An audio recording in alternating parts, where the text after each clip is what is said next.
Hi, everyone. Welcome back to Teach Online TV. Today, I am really excited about our guest. He has an amazing history in online business, online marketing, and sales. And we're going to be talking about post-launch conversions and post-launch revenue generation, which is something I think is really interesting because you hear so many people talking about just the launch, but what do you do after that? Because there is so much more that can happen after the launch. So really excited to be talking about the true expert in this stuff, Alex Mandossian.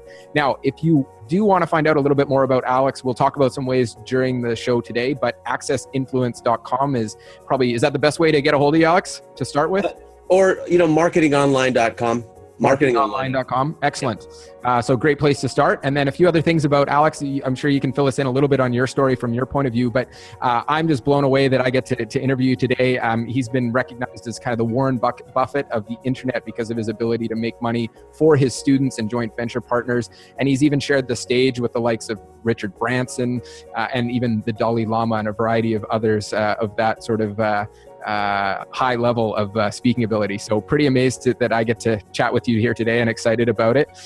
And you have an amazing goal of helping and influencing 1 million other trainers by your 77th birthday. So love to hear more about that. I think that's such an awesome goal because it's very cool to be able to train that trainer and then go from there. So if you want to tell us a little bit more about yourself, I'd love to hear a little bit more about your story. Well, I'm the son of George and Carol Mandossian. I was born in Hollywood, California.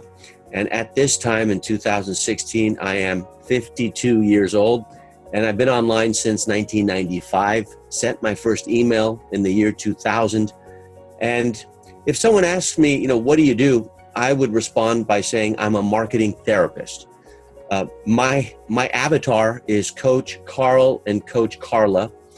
They're frugal in their lifestyle, but they spend rich with continuing education and with mentoring. They work in the business and they're really good at coaching and creating information products. They're not really good at working on the business and getting more exposure, marketing reach, and visibility. And so that's what we assist them to do, which that is the business. Production is, content creation, operations, which is something else a business does. That's having your bookkeeper and your online business manager, personal assistant, blah, blah, blah. Those are expenses, operations and production. That's not where the money is. The money is in the marketing, and the best marketers are typically the ones who get the most exposure. Warren Buffett's first investment was Geico. And Geico is a marketing company masquerading as an insurance company. And so all of his investments, Coca-Cola and the whole litany, you can see what he's invested in with Berkshire Hathaway. They're all marketing companies masquerading as within an industry leader because they're just really good at getting exposure and conversion. So my mother doesn't know what I do still. She did something illegal. My dad is very proud of me, but he also doesn't know specifically what I do. They think I speak, and I do speak all over the world.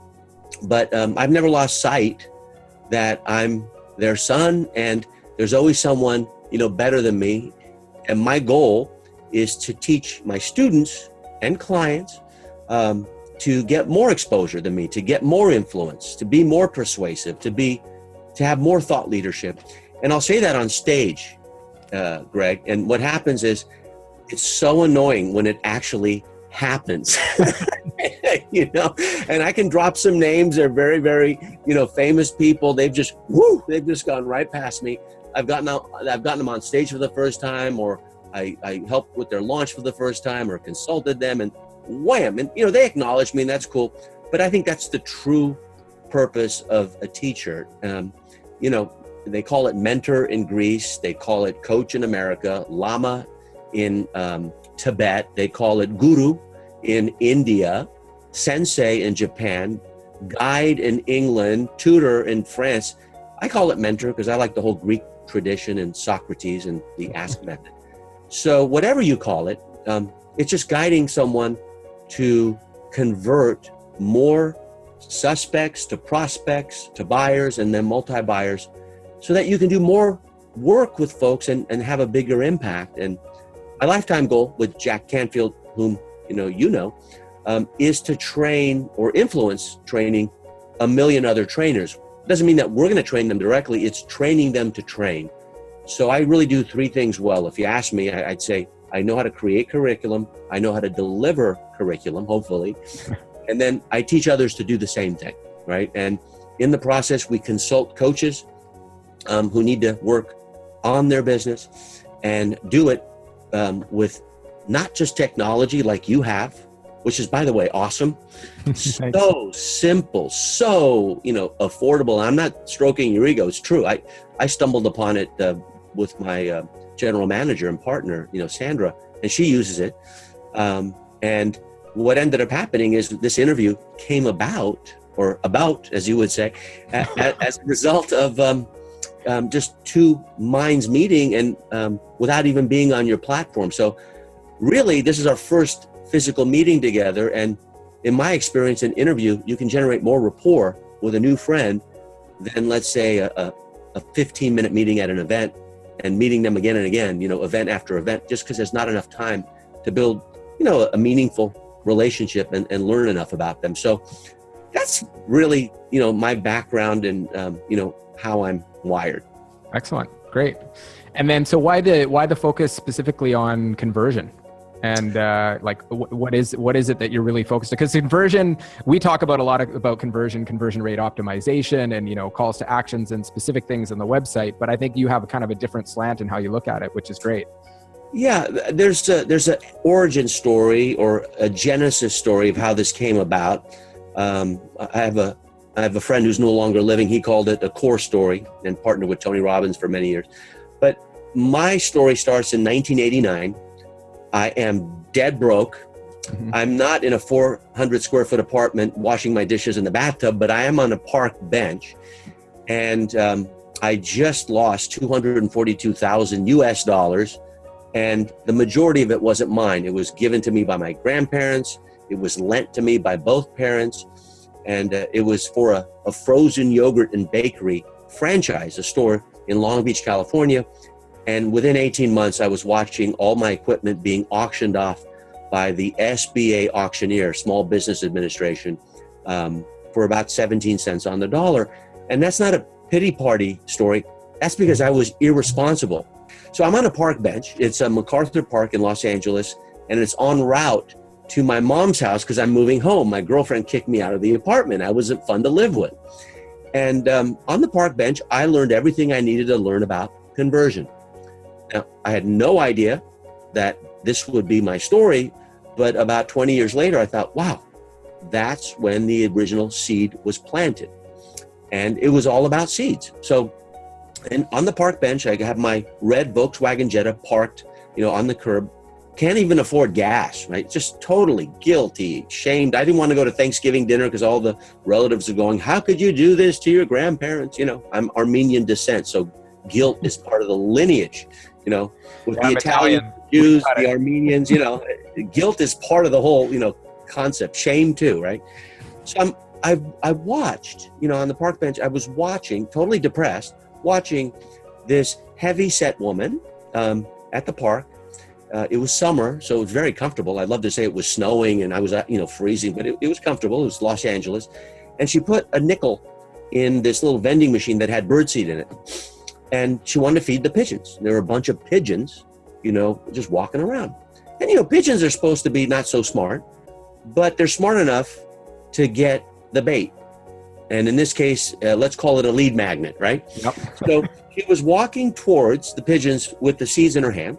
And what do the pigeons do? They're afraid. I mean, she's a lot bigger than they are. And they go, they're doing with their, heads. They're just, walking away. But then she didn't give up. What she did is she turned around and she still showed the bait, the seeds to the pigeons because they wanted it. They're hungry. It's ideal food for them. Lead magnet, right? She wants them to opt in. And they walk towards her. She turns around, they turn around.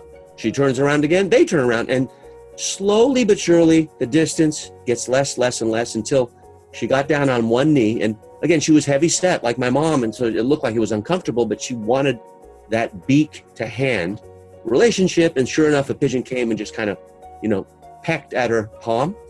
And then the whole flock came and started to feed from her hand. And pretty soon after 10 minutes, they were landing on her head and they're pooping on her shoulder. And, she was like the pigeon lady because she got the conversion, right? Now, that is a great story because it's a great analogy that I could use again and again. But that's not where it ends, because I observed this little kid who was maybe 5 or 6 years old. He was there with his mom. It's summer vacation. He wants the result that the pigeon lady has. He's watching it. But he doesn't have the relationship that the woman has with the pigeons. He hasn't gone through the dance. So he gets the nickel, he gets the seeds, he runs at the pigeons, not knowing how to do it. I've seen this happen. Yeah. And then he gets pissed, right? As any kid would. And he throws the birdseed at the pigeons and didn't even notice that they came back, landed, and started eating, from the ground. And he could have had the beak to hand relationship, but they never opted in. Now, do you want to be the little kid, or do you want to be the woman with a little bit of patience and build the rapport? Rather than going after a transaction, what the kid wanted, go after the relationship. And that is conversion, from someone looking at a page to someone clicking a link, to someone opting in, to someone buying again and again and again. And with membership site marketing, they buy on continuity. So if you wanted to pull $2,000 from them, you can pull it over the course of a year or 2 years, and it's very affordable, especially as a downsell if you have a high-end offer. And it's my favorite downsell because the sunken cost every single month is minuscule. So conversion deals with the primary offer, right? Probably a one-time offer just to sweeten the pot, a downsell, which I love, membership site marketing. And that's where I learned that, it's really important to go after the relationship. My friend Ryan Dice, he was a client in 2002, and he's one of the annoying ones, Right. He's just a meteoric rise, him and, Perry Belcher, who I went to a speaker school together, we were in the same class, and bam, they just went way past me. They run Digital Marketer, of course, Ryan especially. And he reminded me of something that I'll never forget. It's not about B to C, which is business to consumer. It's not about B to B, which is business to business. It's not B to P, which is business to patient, if you're in the wellness industry, or B to G, heaven forbid, if you sell to the government, right? It's all about H to H. And H to H is human to human. It can be H to P, as in H to pigeons, or H to A, H to animals, because they understand relationship. So the little kid didn't, and the elderly lady did. And that marked my big life lesson of being patient, from taking them to a seeker. A seeker to me is just looking at the page, to a suspect, which is clicking a link and looking at the opt-in, lead magnet, whatever it may be, opting in, which is called the prospect, buying, which is called the buyer, and then buying again and again, which is called a multi-buyer, which is already built in with a membership model. So I look at the conversion as going movement from seeker to suspect to prospect to buyer to multi-buyer. I call them buyers because you can call them customers, patients, students, clients. Buyers like the catch-all term. And so marketing is about movement, and movement is life. And Albert Einstein said nothing happens until something moves. So that is kind of a description of my experience with conversion. And if you know how to interact with people, or even own a dog or a cat, you already are a conversion expert. That's awesome. That's a great way of looking at it. I love that. I love the human to human thing, because you're right. We all talk B2B, B2B to C, B2C, all that. It's all the little acronyms there, but you're right. It's so much about those relationships. And I do think the great thing you highlighted there too is it doesn't stop at one conversion or one point down that opportunity or funnel or that relationship. Even if there's so many opportunities along the way. Great. For sure. In the interesting, so if is that's sort of the step-by-step process going through conversion for you. So if our course creators here, if they're applying that, how does that, how can they take that and put it into action in terms of courses, and what does that look like for them in terms of the next, is that something that does it take 30 days, months, years to put into place? And what kind of impact can that have for them? Well, that's a very good question. I get it a lot in different forms, and I'm going to say something very controversial with my answer. And it's only controversial because it may fly in the face of traditional advice or even a coach that you may have or a mentor. And that's not my intention, is to violate anything that you've learned. Because universal truths, the opposite of a universal truth is another universal truth. General relativity or quantum physics, I mean, they're both true, but they oppose each other. So just take this with a grain of truth or salt, and discard it if it doesn't make sense. Keep it if it does. And here it is. When you're creating a course, you are creating a do-it-yourself offer. So a course, by definition, is a course on whatever topic you have, whether it's how to buy Facebook ads, or how to do conversion, or how to do teleseminars, webinars, hangouts, whatever it's about. It usually, whether it's $500 or $2,000, it's always about do-it-yourself or DIY. So far, so good, Greg? Yep. Okay. Yep. The problem with that is low end, even if it's $2,000. So I don't teach my students, even the ones starting from scratch, to create a course, because that can take 3 months, 6 months, even a year. What's worse than that is a book. It takes 3 years. And then you got 2,000 of them in the garage or the basement. You can't sell them, right? Yeah. So I'm about, setting a goal on my birthday, which is March 9th. I'm a good receiver. So, I take gifts, anyone watching or listening. But if on March 9th, I say, I want to make X number of dollars in the next 12 months. That's my first question. And that's an intention. And I set a minimum, a target, and an outrageous one, right? So I have 3 goals. And if you're a coach, you know the MTO process. If you don't, minimum, target, outrageous is a great way to set goals, because you have 3 chances, not 1.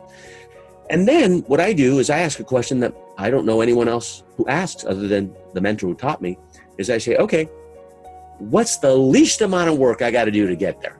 Okay?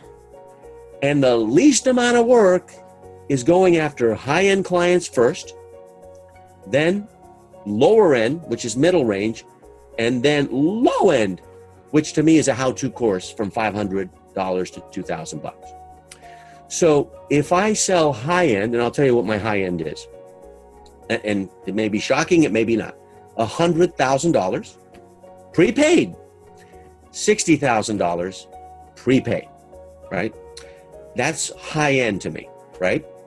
And for that, they're getting not do it yourself, they're getting the course for free. In fact, they're getting every course I've ever done for free.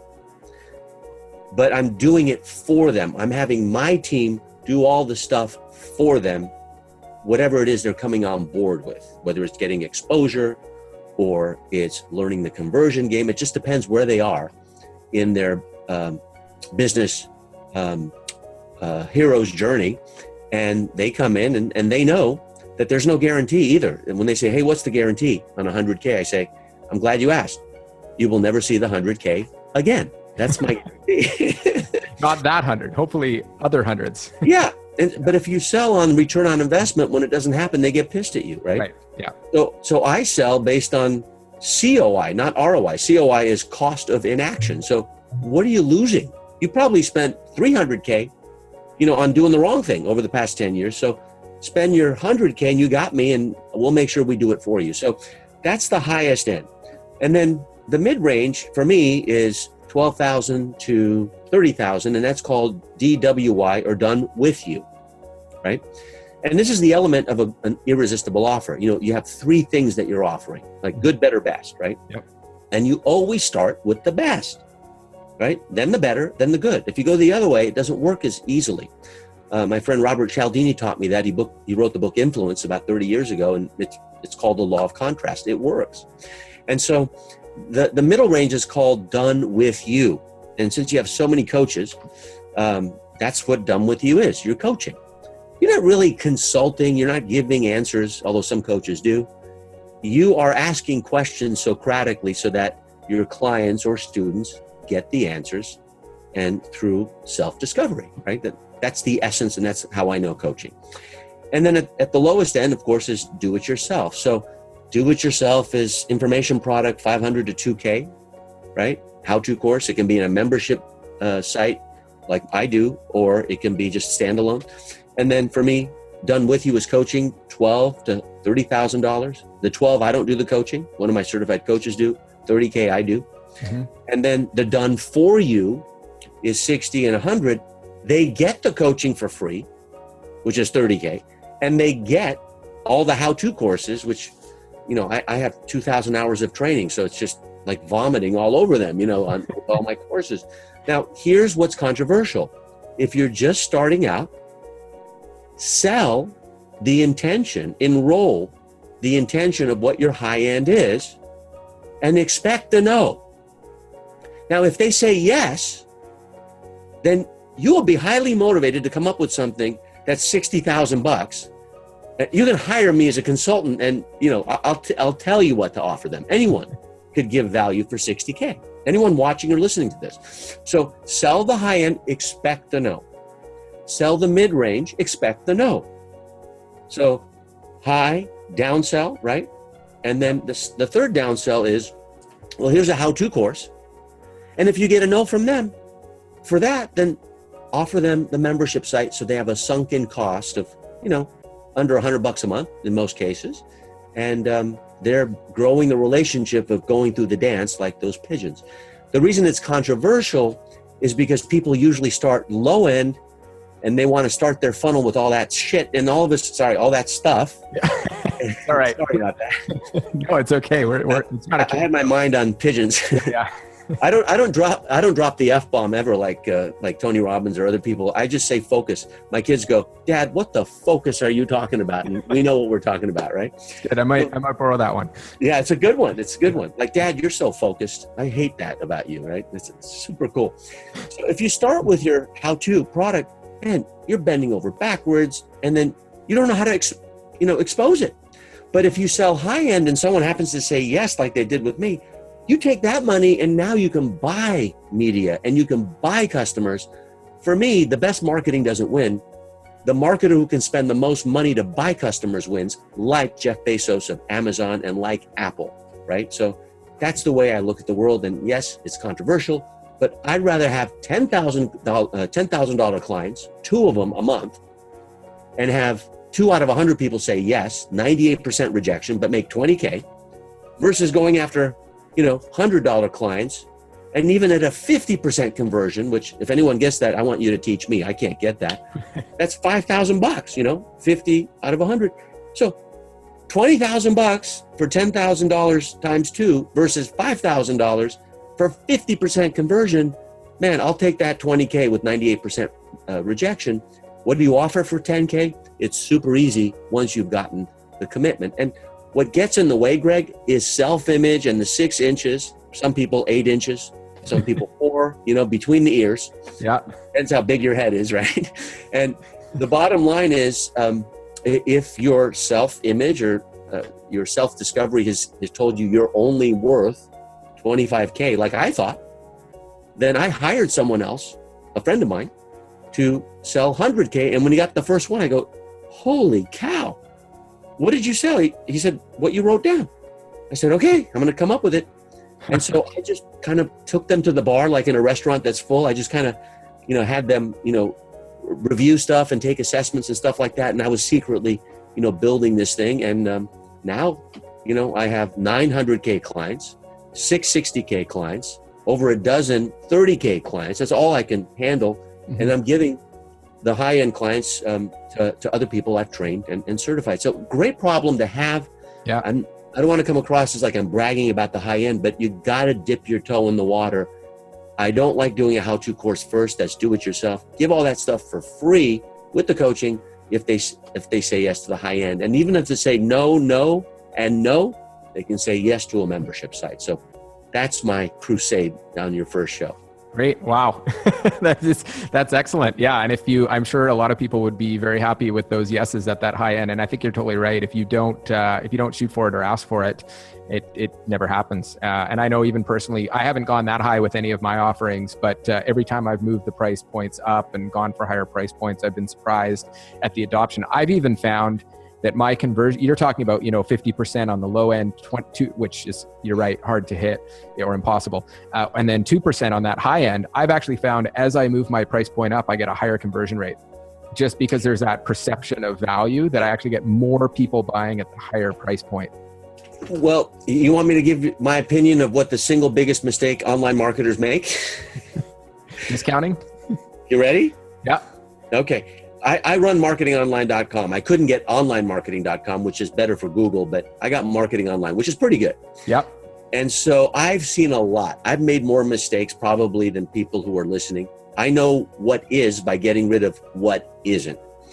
And because I've made so many mistakes, I know what not to do.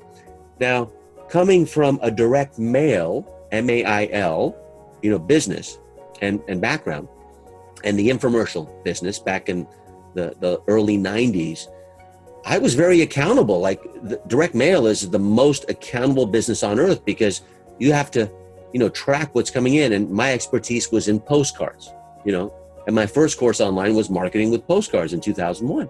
That was the first course. And everyone was selling $20 ebooks. I sold the course for $250. People whom were laughing at me. Yeah. But I was making 5 figures, starting, and that was a lot of money for me in 2001.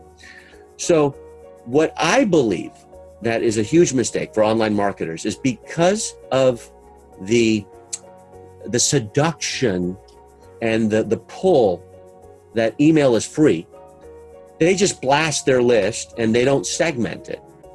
But if you're super smart, and Ryan Deiss does this all the time with Digital Marketer, segment your online list so that they go into specific buckets, which I can speak to, and most people don't know what they are. And by doing so, you have super high end, somewhat high end, right? And then middle, low, and then bottom feeders who are the problem children. And you can't treat them equally. They're created equal, but I don't believe they should be treated equally. So what online marketers don't do is, because of the E in email, it's free. If someone asks me, how big is your list? I ask them, which one? Right. You want my list of people who watch my Hangouts each week? Or you want my list of high-end buyers? You want my list of people who have just bought my tripwires? You want my membership site list? They're all separate. And emailing all of them is a huge mistake. Because, when they opt out, depending on what CRM you use, they may never come in with that email address and they're going, hey, where's all my stuff, right? So if you can segment your list, that's key. And we can talk about it, but it's not just the 80-20 principle. It's the wealth income pyramid, which a lot of marketers talk about, and I can speak to it now, unless you have any questions. Yeah, no, that'd be great. I'm curious how you actually go about I've talked to a lot of even guys at some of the CRM companies, ConvertKit, about how they segment stuff like that, and it's a super interesting thing to get into, and I agree. I often sign up for people's lists and companies' lists just to see how they start to segment me based on different actions and things. It's you're right. It's kind of ridiculous to speak to 10,000 or 100,000 people all exactly the same way when they're clearly so different in terms of how they speak to you with their actions. And you're vomiting all over them digitally, and they're just expecting it, and you're in the inbox as an unwelcome guest. Because honestly, you're spamming them. They're not expecting it, right? Hey, I got this JV. It's spam. Come on. So yeah, they know you, they like you, they trust you, but it's unexpected. So what we do is we set it up, and I can't get into granular detail because we don't have time. Yeah. But what we do, and by the way, I'm not selling anything, so that wasn't an open loop to buy something. Yeah, I got it. Okay, just to be transparent. But if you look at the wealth income pyramid, which you can go online to Google and just check it out, then you'll see that Pareto's 80-20 principle is taken to a whole new level. It's turbocharged. Now, Vilfredo Pareto found, I think it was the 18th or 17th century, that 20% of all the people in England owned 80% of the wealth.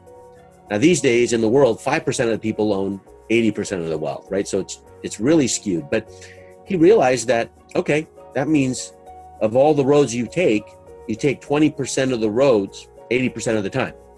Or 20% of your sales team is producing 80% of the results.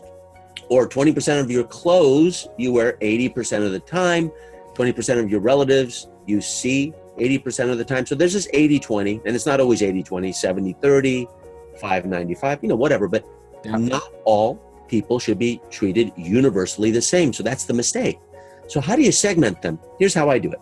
So I take the wealth income pyramid, which separates the 20% and the 80% even further. Now I want you to picture this in your mind's eye. Just picture this. It's a pyramid. It's two-dimensional. It's like a triangle, right? And the base is the base, right? That's like an inverted funnel kind of. So you have the base and then you have the tip at the top, just like any, triangle on the base, and it's like a pyramid. Yep. So at the top, right, imagine about 20% down, there's a line there.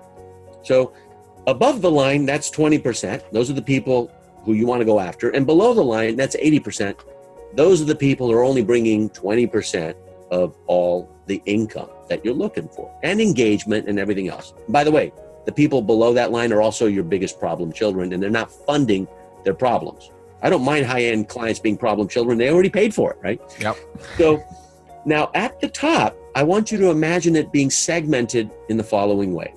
At the very top, it's a little triangle at the very top, that's 1%.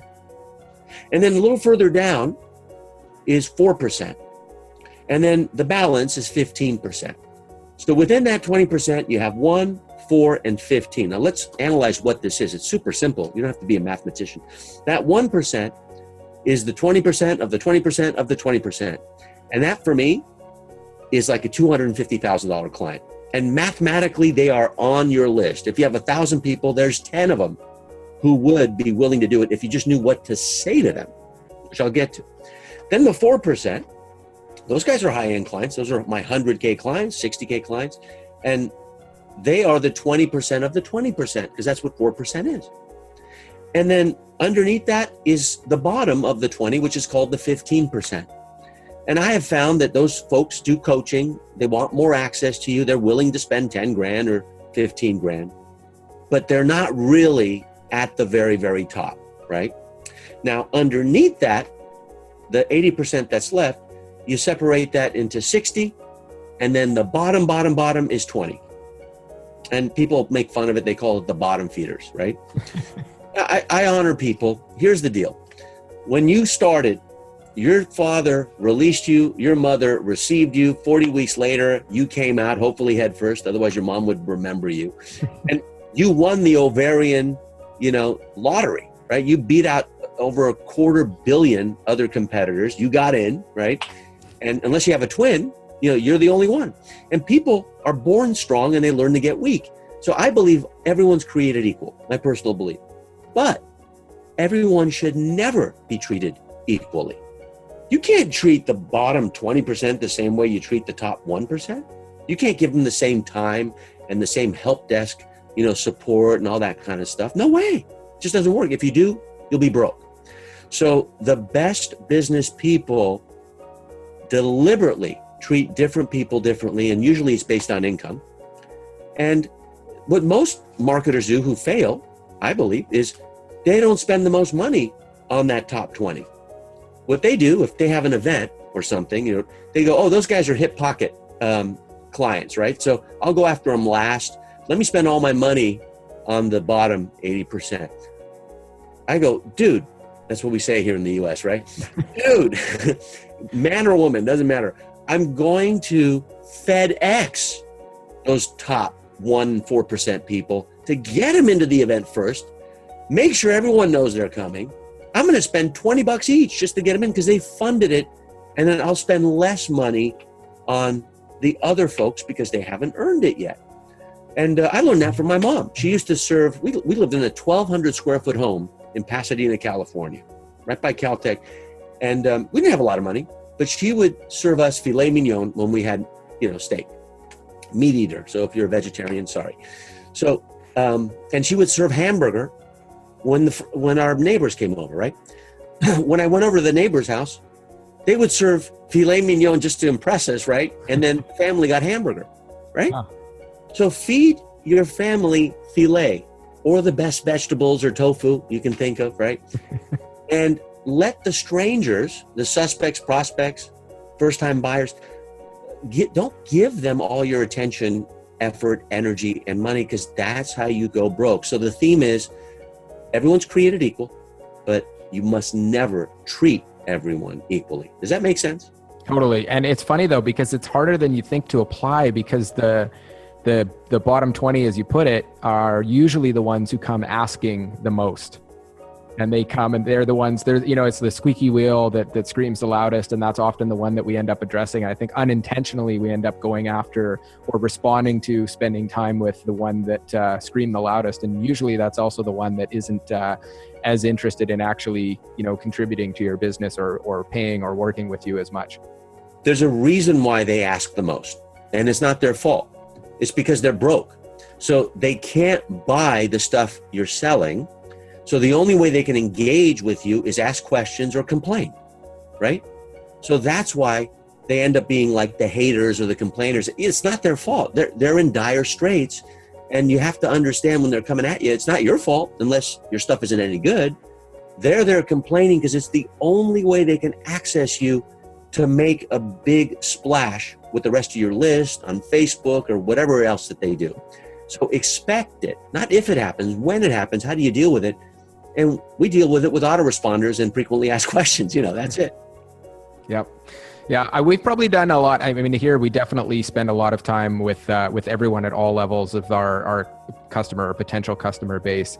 I have found on the lower end of people who aren't likely to pay or upgrade or do anything, there still can be some benefits in social media and like, wow, you helped me so much. And I also have been occasionally surprised at people who came in with high level questions and didn't look like they were that higher end. And then all of a sudden you spend a lot of time and they end up converting up to that higher level. So there's always those ones that surprise you throughout. Well, the best thing you can do with the bottom 80% is make them ambassadors for your Facebook group or get them involved as volunteers, right? Don't pay them, but they're like interns and they will love you for it because, there's a self-image problem. We all have it, I believe, right? I have not enough issues. I'm sure mommy, daddy issues that I haven't resolved yet. I don't know. But, that way they feel engaged and engaging to others. They feel like they can serve you. They can't afford your stuff. But what I do is if they are an ambassador and they work for me for free long enough, I give my stuff to them for free. And if you find the right people, they're totally appreciative. So it's an honor to serve someone like that, as long as they play by the rules and, don't complain for the sake of complaining. So prior to revenue, once someone is spending, it's pretty easy to jump them up into that 1%, 4%, 15%. But prior to that, is there a signal to you that you use to segment that list so that you start to move them into a different category of what you send them? Yeah, absolutely. And it's all done through an intake. An intake is like an assessment, a questionnaire. And if you go into a doctor's office, chiropractic office, acupuncture, any wellness professional, before they can diagnose you, they give you an intake so that they're actually going in a direction with the diagnosis. What surgeries have you had? Have you had certain types of pain? What medications are you on, et cetera? And so the intake is just like in the medical profession and wellness. That's how you find out a few things, okay? And the things we look for is the following. How much do they value speed of success? So if they're going to work with us directly, then what we're intending to do is get them there faster, right? Because time is valuable, right? Yeah, that's the done for you. It's going to happen as fast as possible. 100%. So we look for speed. And we're not looking at, the ability to pay yet. We look for speed and intention, right? And they can borrow the money if they wanted to. They have a rich relative or a sponsor they can teach, and they pay for it. We teach them how to do that. But we don't want to have them max out their credit card, because that's no fun, too much pressure. Yeah. But we look for, do they want speed? If it's yes. Do they want access to us because they know we can get them there? If the answer is yes. And then the final thing is status. Do they want greater status and borrow the authority we're, handing to them? I mean, I'm borrowing your authority right now with your tribe because you've kind of, handed it to me. Like, they don't know me, most of them, I'm assuming. But the fact that you've vetted me and, we're doing this, hopefully I'm making you look good. But the goal is, like, I'm kind of borrowing your authority and you'll be borrowing mine when you're on my show. So speed, access, and status, that's what we're ultimately enrolling them into. And then we look at their ability to pay. Right. Excellent. And that happens very, very early. Like, you segment them right away as soon as they're joining a list, or? Well, what we do is, if they're coming cold, right, then we have our typical lead magnet. and Tripwire, and getting them engaged, and are they willing to buy, are they not? And then we give them an intake. Mm-hmm. Now if they take it, they're raising their hand, they're saying, okay, I want more. Mm-hmm. We don't know if they can pay for more, but they're saying, I want more. If they show an intention and ability to pay, then they talk to a live human being, and we have a discovery session, usually 30 to 45 minutes. And the script to our discovery session is a domain that you gave, accessinfluence.com. It's right there where, the 13 questions we ask, sometimes we deviate away from it, but low pressure. And the whole point is to focus on change. Are they willing to make a change? And the pivot question is, all right, since you're willing to make a change, are you open to having us show you what change looks like with us? Right. Basically, can we pitch you, right? Yeah. And it works. It works. And I'm really, really proud of making so many mistakes until it got down to 1 page instead of 6. And it works if you work it, Awesome. Excellent. So that's definitely something to check out for anyone who's interested in this, is that's at accessinfluence.com. And then I know if they want to find out more about you, accessinfluence.com, great place to check that out, that list or the question template. And then marketing online, place to find out more about you. Yeah, marketing online. And if you really want to see what I've done over the years, just click on the media tab, and you'll see high energy speeches and backgrounds and what people say about me. I have a friend, Harvey McKay, who's a best-selling author. He's best known for Swim with the Sharks. And he didn't think it was possible to do a mastermind for $75,000. Honestly, I said, dude, you're Harvey McKay. Let's do it for $100K. It was called the McKay Roundtable. So I helped them put it together. We got some really, really cool people to sign up. I got to meet the late Muhammad Ali in his home, Larry King in his home, Mayor Rudy Giuliani in New York, and a bunch of famous people, thanks to Harvey. But so I asked, Harvey said, what can I do for you? I said, can you publicly declare that I'm the Warren Buffett of internet marketing? He said, sure. So that's where it started. That's where it started. Awesome. So you got to ask even for stuff like that. Now, I think I earned the right for him to say it, but I didn't say it. Harvey McKay said it. And, if you're old enough to know who he is, that's a big, big deal in many, many circles. So the same is true with marketing. You got to ask them where they go. And if I can leave you with one thing, it's don't ask, what can I sell this person, or how can I get them to opt in? Ask yourself, where in the wealth income pyramid do they fit? Do I think they're a 1%er, 4%er, 15%er, 60 or 20, right? And if you just set that and your whole team thinks that way, you will not be spinning your wheels, spending all your time, energy, and money on the bottom 20%, and you'll actually shape their behavior so that they don't become problem children, because the more energy you give them, the more they're going to come back, But one of my friends who's a therapist, he said the best way to shape bad behavior is ignore it.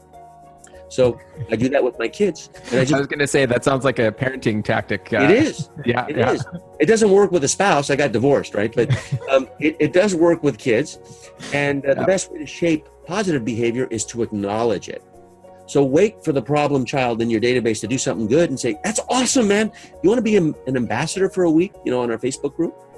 And they know all your stuff because they've been doing all the free stuff, right? They will feel so good, and you've served them. You really give them some love, in an expansive way to these guys. And, that's my counsel, and it works for us. That's awesome. That's great. Well, you know what? It's funny. We do these things, and I want to share it we're going to share it with our whole audience, but it's also just listening to you and some of those ideas specifically in here. I'm already thinking of specific people that I am going to send this to and say, hey, remember that conversation we had a month ago about, your conversions and how you're trying to change and improve things? You need to watch this. So I definitely will be sending it out to some specific people, obviously the whole group here as well. And I think, everyone using Thinkific and in our following us is definitely something that they can make use of and learn from. So I really appreciate all that. I'll tell you what, Greg, the first question you should be asking is, Alex, where are you in the triangle? 1%, 4%, 15%.